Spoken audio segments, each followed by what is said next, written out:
بسم الله الرحمن الرحيم. الحمد لله رب العالمين، والصلاة والسلام على أسعد النبيين وأشرف المرسلين نبينا محمد صلى الله وسلم وبارك عليه وعلى آله وصحبه ومن تبعهم بإحسان إلى يوم الدين، وبعد. السلام عليكم ورحمة الله وبركاته. يومنا غنى الحميس شاهدوا وتنزل القعدة هجرانا لشكرا دبودا يهدود 42 wanda ya daidai da 24 ga watan Yuni miladiya shekara ta 2021.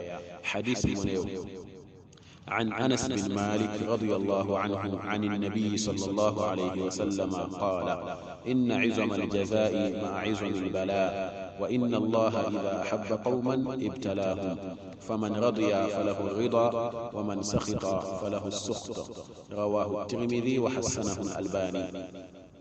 hadisin mu ne an karbo shi daga babban sahabi Anas bin Malik, yarda Allah ya tabbata a gare shi da shi da sauran sahabbai na manzon Allah sallallahu alaihi wa sallam gabaki daya. Wannan babban sahabi Anas bin Malik shine rawaito yace tabbat manzon Allah tsira da amincin Allah su kara tabbata a gare shi yace: inna izamal jazaa'i ma izamil bala, lalle girman sakamako yana tare da girma ainihin bala'i, ko kuma yana tare da girman jarabawa. Ma'ana wanda yake da babban bala'i, yake da babban jarabawa, wannan sakamakon shi mai girma ne wajen Allah subhanahu wataala matakar da ya ci wannan jarabawa. Wa inna Allah idha habba qauman ibtalahum, lalle tabbat kuma Allah subhanahu wataala yayin da yake son wasu mutane to zai jarabta su ne dan ya tabbatar da ainihin imanin su. Faman radiya falahu rida, wanda ya yarda a cikin wannan jarabawa ya hankuri to tabbat wannan zai samu yarda Allah. Wa man sakhita falahu sakhta, wanda kuma ainihin yayi fushi bai imani bai yarda ba a cikin wannan jarabawa to zai samu ainihin fushi, zai samu fushin Allah.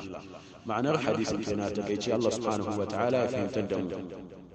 kenan uwa a cikin wannan hadisi manzo Allah sallallahu alaihi wasallam yana tabbatar mana cewa Allah subhanahu wa ta'ala yayin da yake son wasu mutane zai jarabta su dan ya tabbatar da ainihin imanin su. Wanda yayi hankuri a cikin wannan jarabawa, wannan zai samu yarda Allah. Wanda kuma yayi fushi ya juya baya, zai samu ainihin fushi na Allah subhanahu wa ta'ala. Sannan kuma san ainihin jarabawa kala ce. Allah subhanahu wa ta'ala yakan iya jarabta mutum cikin alkhairi, hakanan kuma yakan iya jarabta mutum a cikin ainihin sharri, kamar yadda Allah subhanahu wa ta'ala ya gaya a cikin alqur'ani kullu nafsin za'iqatul maut wa nabluukum bish-sharri wal khairi fitna wa ilayna turja'un. Allah yake cewa lallai tabbat dukkan ainihin rai za ta dandana ainihin mutuwa, muna jarabta ku da ainihin abin da yake sharri da kuma abin da yake alkhairi, wannan duka domin ya zama ainihin fitina ne, sannan kuma a gare mu za ku komawa. kenan Allah subhanahu wa ta'ala zai jarabta mutum ainihin a cikin alkhairi. Idan Allah subhanahu wa ta'ala ya maka buɗi na ainihin yawan iyali, na yawan diya, ko yawan dukiya, da yawan ainihin abubuwa na rayuwa na duniya na jin daɗi, to wallahi jarabtawa ce. Allah subhanahu wataala ya baka wannan ne dan ya jarabta imanin ka, ya ga shin zaka gode mai ne ko ba za ka gode ba. Idan ka gode ma Allah subhanahu wataala, ka sarrafa wannan ni'imar a cikin hanyoyin da Allah subhanahu wataala yake so yake yadda, wannan ka ci jarabawa, ka yadda, kenan zaka samu yarda Allah subhanahu wataala.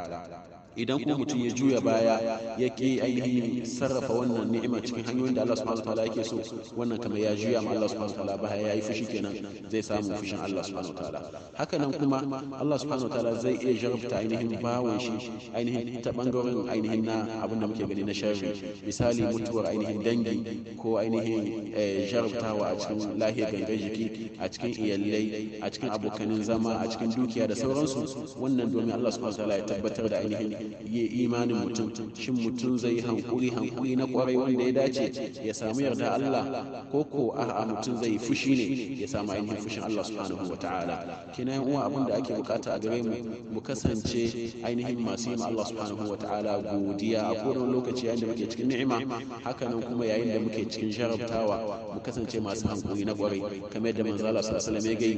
Wannan kuma baya tabbata sai ga mai imani kadai. Mai imani ne yayin da yake cikin jarabtawa zai yi hankuri, yayin da yake kuma cikin ni'ima zai gode ma Allah subhanahu wa ta'ala, ya sarrafa wannan ni'imar cikin hanyar da Allah subhanahu wa ta'ala yake so yake yarda da shi. Wannan kenan Allah subhanahu wa ta'ala ya fahimtar da mu.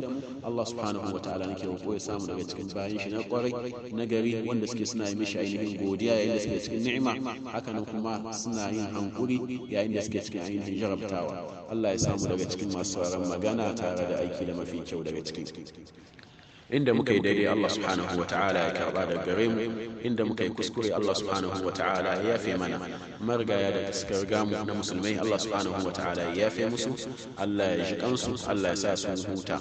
Mu da muka yi saura Allah subhanahu wa ta'ala ya raya mu rayuwa ta musulunci, Allah subhanahu wa ta'ala ya kashe muna masu imani, Allah ya sa mutuwa ta zama hutu a gare mu.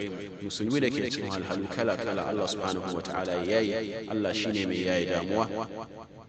Allah ya tabbatar da mu akan sunna ta manzon Allah sallallahu alaihi wa sallam. Allah ya mana tsari da kariya game da bid'a da sakin hanya. Allah subhanahu wa ta'ala nake roƙo ya biya mana dukkanin bukatun mu duniya da lahira a cikin sauki. Subhanaka Allahumma wa bihamdik ashhadu an la ilaha illa anta astaghfiruka wa atubu ilayk. Assalamu alaikum wa rahmatullahi wa barakatuh.